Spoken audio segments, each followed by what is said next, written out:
दलित मुस्लिम को लेकर हाल के दिनों में देश में जबरदस्त सियासत देखने को मिलती है, लेकिन बेंगलुरु में दलित बीजेपी विधायक का घर जलाने के मसले पर गजब की खामोशी छाई हुई है। दलित मुस्लिम का सियासत करने वाले लोग एक दलित विधायक का घर जलाने के मसले पर चुप क्यों हैं, इस सवाल पर झारखंड के सियासी दलों ने कुछ इस तरह से प्रतिक्रिया दी है।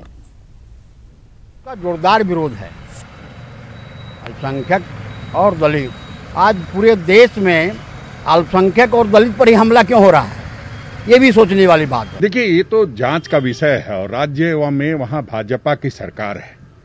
निश्चित रूप से उनको देखना चाहिए कि क्या क्या हुआ है और जल्द से जल्द अगर इस तरह की बात आई है सामने तो निश्चित रूप से इसकी निंदा होनी चाहिए और इस पर कड़ी कार्रवाई होनी चाहिए। देखिए, पूरी तरह से वहां की जो सरकार है विफल, फेल्योर, कंप्लीट फेल्योर।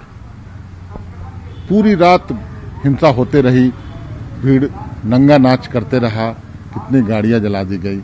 कोई भी हो, कानून सबके लिए समान होता है। कांग्रेस का चरित्र इसलिए हम कह सकते हैं कि जहां जहां भारतीय जनता पार्टी की सरकार रहती है वहां इस तरह के दंगे को सुनियोजित ढंग से कांग्रेस पार्टी द्वारा कराया जाता है। और जहां तक दलित बंधुओं की मौत का मामला है, हम कह सकते हैं कि कांग्रेस को इसके ऊपर जवाब देना चाहिए। शहर की सफाई हो या फिर सैनिटाइजेशन, इसे लेकर निगम गंभीर तो है, लेकिन रांची मेयर का मानना है कि ये बेहद बहुत हद तक कारगर नहीं होगा। इसे लेकर लोगों को भी जागरूक होने की जरूरत है। उन्होंने कहा कि कोरोना की रफ्तार को कम करने के लिए एक बार फिर से लॉकडाउन की जरूरत है।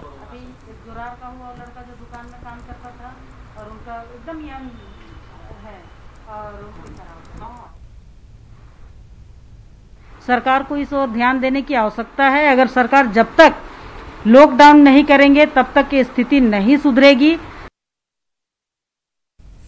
चलिए बढ़ते आगे, रुख करते हैं अगली खबर का, जहां गढ़वा में जोरदार बारिश के बाद पंडी नदी में बाढ़ आ गई और पानी कई ग्रामीण इलाकों में भी फैल गया, जिस कारण कांडी प्रखंड के चोका और बलियारी में सैकड़ों हेक्टेयर में लगी धान की फसल बर्बाद हो गई। साथ ही सतबहनी मंदिर भी पूरी तरह से जलमग्न हो गया।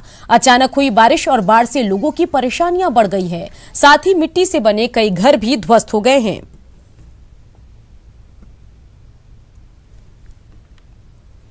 खबरें अभी और भी है, बने रहिए, जल्द लौटेंगे।